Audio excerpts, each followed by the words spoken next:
আসসালামু আলাইকুম বন্ধুরা, বাঙালি কন্যা চ্যানেলের আরেকটি ব্লগে তোমাদের অনেক অনেক স্বাগত। আশা করি তোমরা অনেক অনেক ভালো আছো আর আমিও খুব খুব ভালো আছি। তো আমি সকাল সকাল চলে এসেছি রান্নাঘরে। আজকে জানো তো ছেলে দুটো মানে আহান জোহানের জন্য দুধটাকে ফুটিয়ে নিচ্ছি, কারণ ওরা তো সকাল হলেই ঘুম থেকে উঠি আগে কিন্তু ওদের দুধটা চাই।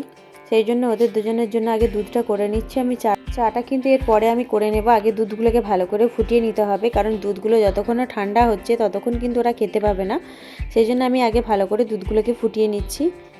তারপরে আমি চলে এসেছি এখন রান্নাঘরের কাজ সেরে নিয়ে। এখন আমাকে আসতে হয়েছে আমার রুমটা তো দেখতেই পাচ্ছ, মানে সকালবেলা ঘুম থেকে ওঠার পর সব কিছুই অগোছালো। জোহানে উঠে পড়েছে, এদিকে সমস্ত কিছু ব্ল্যাঙ্কেট চাদর টাদর সব কিছুই ঘেঁটে হয়ে রয়েছে।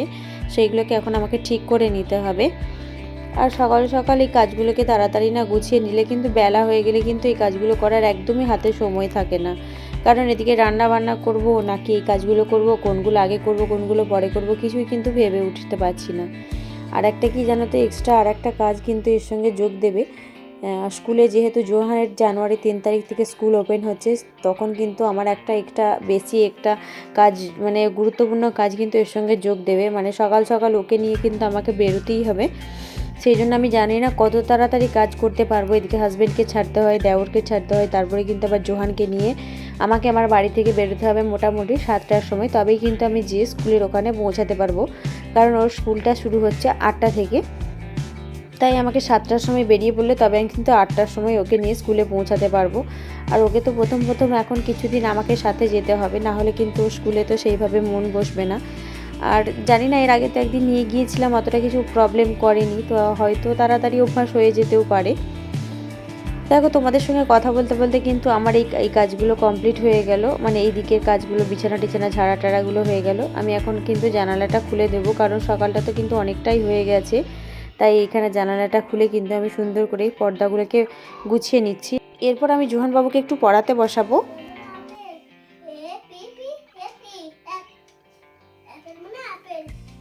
কি পড়ছো? বলো, জোরে জোরে বলো, পড়া বলো।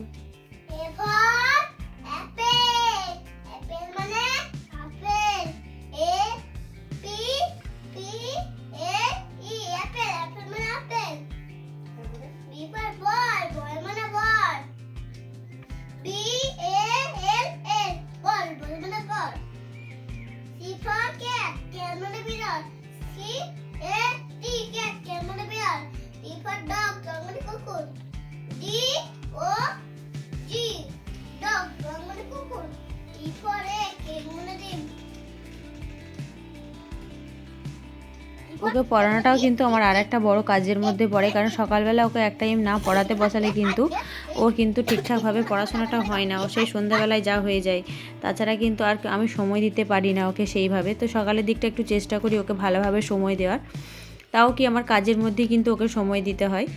এখানে কিন্তু আমার বেশ জামা কাপড়গুলো সকালের দিকে ধুয়ে রাখা ছিল, সেইগুলোকে কিন্তু আমি চলে এলাম ছাদে মিলতে। কিন্তু ওকে এখন বলেছি, তুমি পড়াশোনা করো বাবু, আমি আসছি, এসে দেখব। ওকে পড়তে বসিয়ে দিয়েই কিন্তু আমাকে ছাদে আসতে হয়েছে। কিন্তু ওকে পড়ার সঙ্গে সঙ্গে আমাকে কিন্তু কিছু কিছু কাজ করে নিতে হয়। কিছু কিছু জামা কাপড় কিন্তু কালকে অনেক ভিজে ছিল, সেইগুলোকে কিন্তু এখন রোদে চাড়িয়ে দিতে হবে, না হলে কিন্তু সবাই পরতে পাবে না।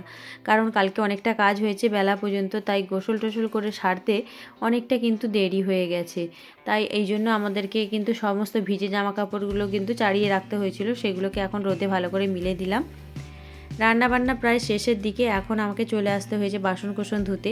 আর যে আমাদের যেগুলো উনুনে রান্না হয় সেগুলো কিন্তু ভালো করে আঁচড়ে নিয়ে আমরা কিন্তু যেগুলো কালি থাকে সেগুলোকে কিন্তু আমরা ভালো করে ধুয়ে নিই।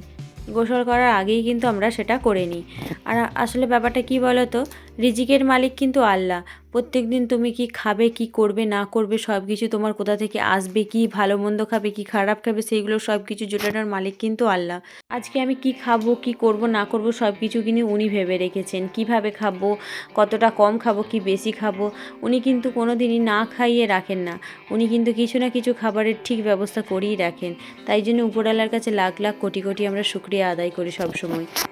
গরিবের ঘরে অভাবের সংসারে স্বামীর ইনকাম কম হোক বা আজকে কিছু থাক না থাক, উপরওয়ালার উপর সবসময় আমরা ভরসা রেখে প্রত্যেক দিনের কি হবে না হবে সব কিছুই কিন্তু আমাদের জোগাড় হয়ে যায়। আমাদের কিন্তু অভাবের সংসার, মানে দিন এনে দিন খেয়ে দিন খাওয়ার মতো সমস্যা থাকে। আর তোমাদের সঙ্গে তো আমি আগেই সব কিছু আমার কষ্টের দিনের কথা শেয়ার করেইছি, তোমরা তো সবই জানো। সেইভাবেই কিন্তু আমাকে প্রত্যেক দিন চালাতে হয়, অনেক কষ্ট করেই চালাতে হয়।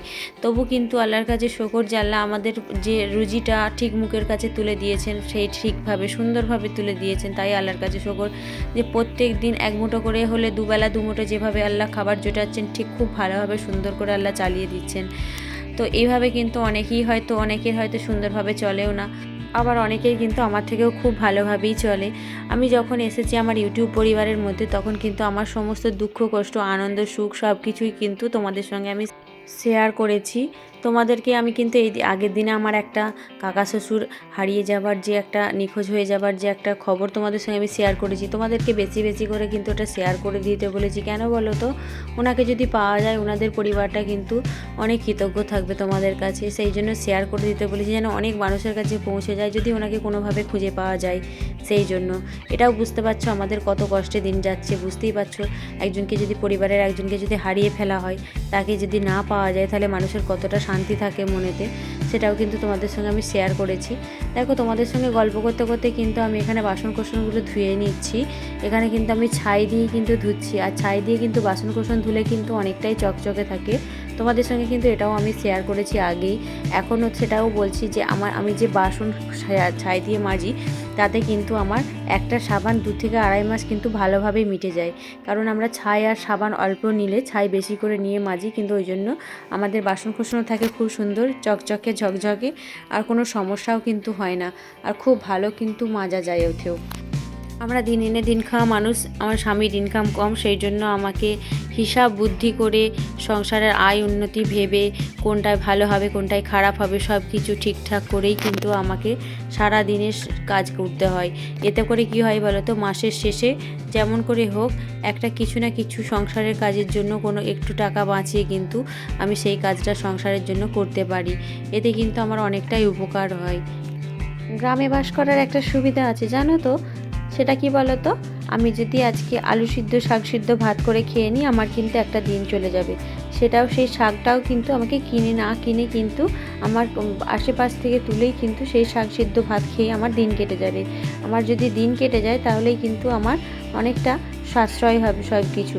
আর আমি আলু ভাতে আলু সেদ্ধ শাক সেদ্ধ করে দিন কিন্তু গ্রামের মানুষের হামেশাই কিন্তু কেটে যায়। দেখো, গল্প করতে করতে কিন্তু আমার বাসনকোসন মাজাও হয়ে গেল, আমার রান্নাঘর ঝাঁট দেওয়া হয়ে গেছে।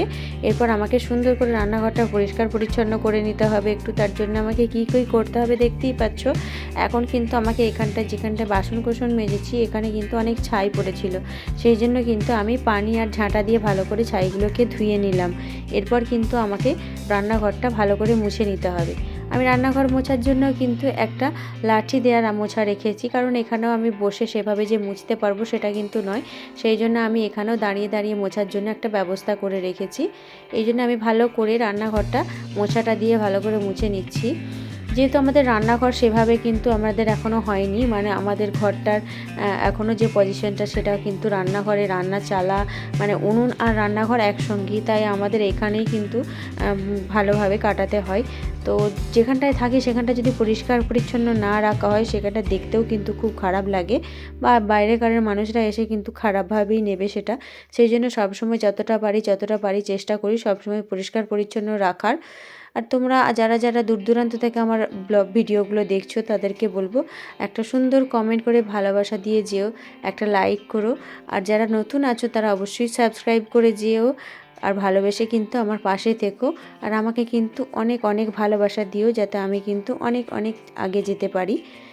তো আজকের মতো এই পর্যন্তই, পরবর্তী আবার একটা ব্লগে তোমাদের সঙ্গে দেখা হচ্ছে। খোদা হাফেজ।